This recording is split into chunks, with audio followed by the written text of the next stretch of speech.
हमारे इस वीडियो में हम आपके लिए जितिया व्रत की कथा लेकर आए हैं। एक समय की बात है, नर्मदा नदी के पास कंचनवटी नाम का एक नगर था। नदी के पश्चिम दिशा में मरुभूमि थी, जिसे बालूहटा कहा जाता था। वहाँ विशाल पाकड़ का एक पेड़ था। उस पेड़ पर चील रहती थी। पेड़ के नीचे एक खोखर था, जिसमें सियारिन रहती थी। चील और सियारिन में गहरी दोस्ती थी। एक बार दोनों ने मिलकर कुछ स्त्रियों को जितिया व्रत करते हुए देखा। तब उन्होंने यह व्रत करने का संकल्प लिया। फिर दोनों ने भगवान ज्योतवाहन की पूजा करने के लिए निर्जला व्रत रखा। व्रत के दिन उस नगर में एक बड़े व्यापारी की मृत्यु हो गई और व्यापारी का दाह संस्कार उसी मरुस्थल पर किया गया। दिन बीतने के बाद जब रात हुई, तब वहाँ मौसम खराब हो गया।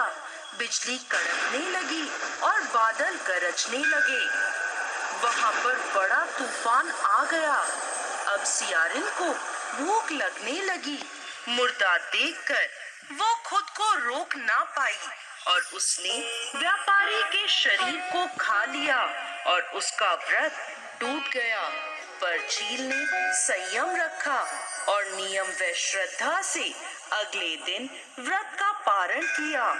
फिर अगले जन्म में दोनों सहेलियों ने ब्राह्मण के परिवार में दो पुत्रियों के रूप में जन्म लिया।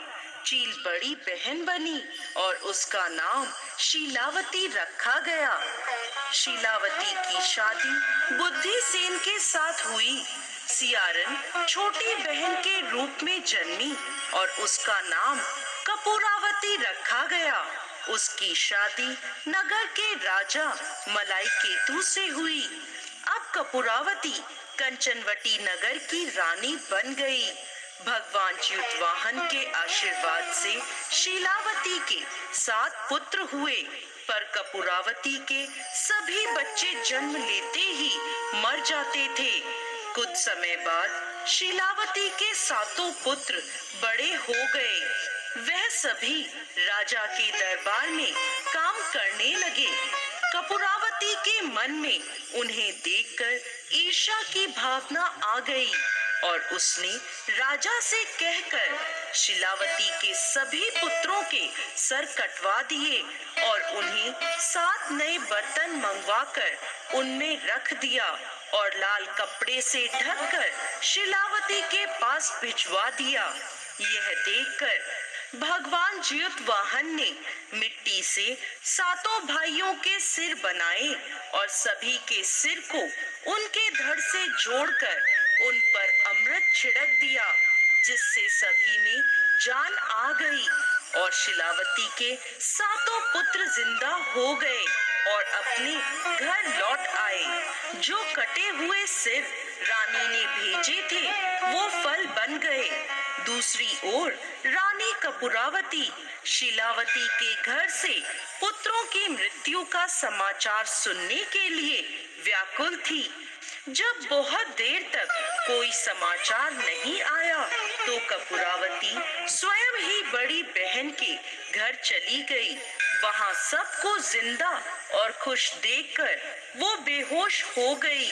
जब उसे होश आया, तो अपनी बहन को उसने सारी बात बता दी।